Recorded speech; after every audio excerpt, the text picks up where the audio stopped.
Bueno, hoy nos vamos a meter con un pensador de esos que te sacuden la estantería, un verdadero rebelde de la semiótica, el gran Paulo Fabri y su famosísimo giro semiótico. Para entender bien a Fabri es casi obligatorio ponerlo en contexto, ¿no? Y qué mejor que este duelo de gigantes.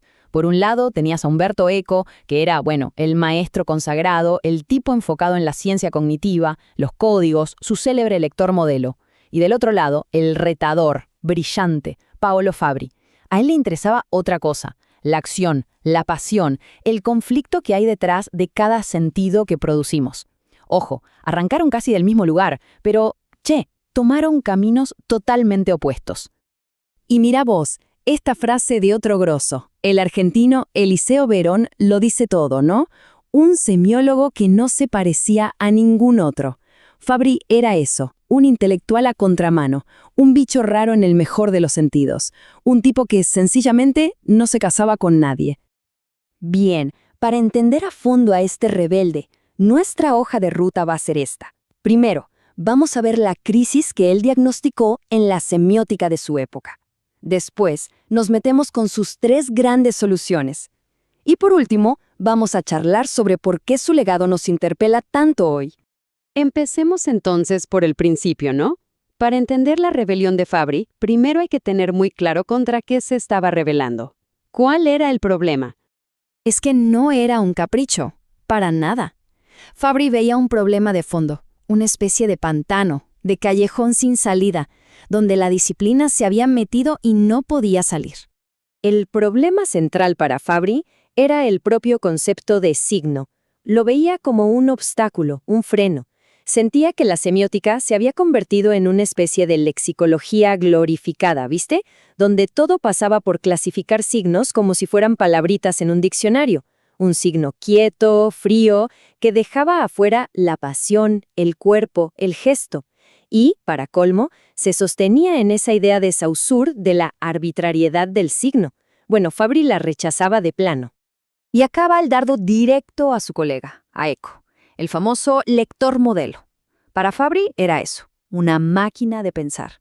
Un robotito que aplicaba reglas, que decodificaba perfecto. Sí, pero que era incapaz de sentir. Le faltaba cuerpo, le faltaba pasión.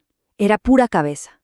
Bueno, pero frente a esta crisis, Fabri no se queda en la queja, Propone una salida, un verdadero giro.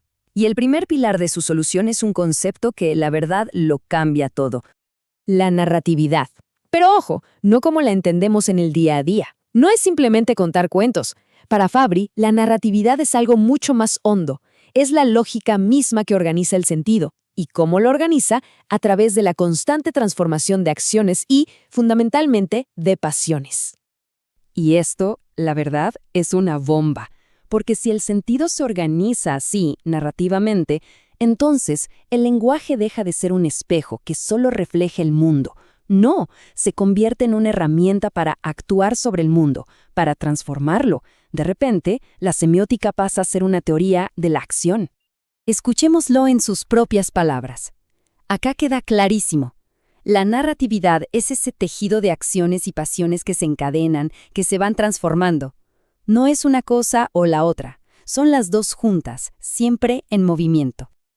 Bárbaro, ya tenemos la acción y la pasión adentro del modelo. Pero, ¿y la realidad? ¿Qué hacemos con el mundo material, con las cosas?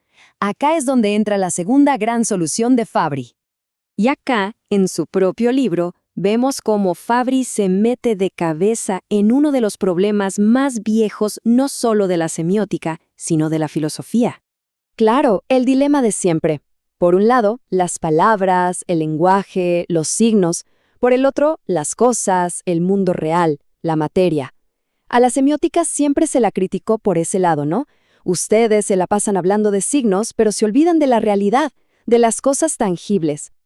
Y la salida de Fabri acá es genial. Propone una tercera categoría, los objetos. Un objeto no es ni la palabra pura ni la cosa bruta, es el punto de encuentro. Es la materia del mundo, sí, pero cuando es agarrada, organizada y sobre todo dotada de sentido por una forma conceptual.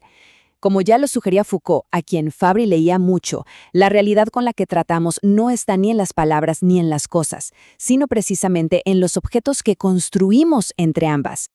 Perfecto. Ya tenemos la acción y los objetos. Con eso, Fabry reconfiguró la base de la disciplina. Ahora faltaba ordenar la casa, proponer un método de trabajo coherente. Y esa es su tercera y última gran propuesta. El nombre del capítulo ya es una metáfora perfecta.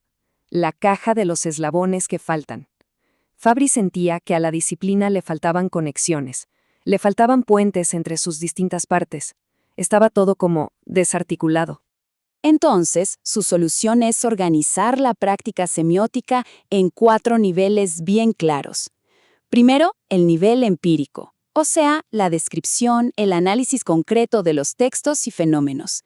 Segundo, el metodológico, las herramientas y las categorías que usas para ese análisis. Tercero, el teórico, las grandes ideas que le dan sentido a tu método.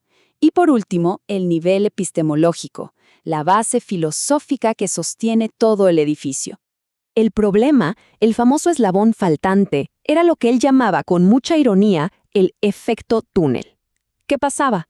Los semiólogos saltaban del análisis concreto de un texto, que es el nivel 1, directamente a una reflexión filosófica súper abstracta, el nivel 4, pero se salteaban los pasos intermedios, el método y la teoría. Un salto al vacío que para Fabry le quitaba todo rigor a la disciplina. Y bueno, con todo esto sobre la mesa, llegamos al final. ¿Qué nos deja Fabry? ¿Por qué este giro semiótico que propuso hace décadas sigue siendo tan relevante? El legado de Fabry es enorme, la verdad. Nos dejó una semiótica de la acción, que entiende que el sentido no es algo que se encuentra, sino algo que se hace, que se produce. Metió la pasión y el cuerpo de lleno en el análisis del sentido. Nos propuso una disciplina capaz de conectar la teoría con la práctica social. Y, algo fundamental, nos recordó que comunicar es siempre un campo de batalla, de estrategia, de conflicto. Pero quizás sobre todo nos dejó su herramienta más potente, la duda. La duda como el verdadero motor para nunca dar nada por sentado. Y nos vamos con esta pregunta, que es puro Fabry. Si él tenía razón, si el sentido no es algo que está ahí esperando ser descubierto, sino algo que construimos con nuestras acciones, con nuestras palabras y pasiones a cada instante, bueno, la pregunta es inevitable, ¿no? ¿Qué mundos, qué realidades estamos fabricando entre todos, acá y ahora? Da para quedarse pensando, y mucho.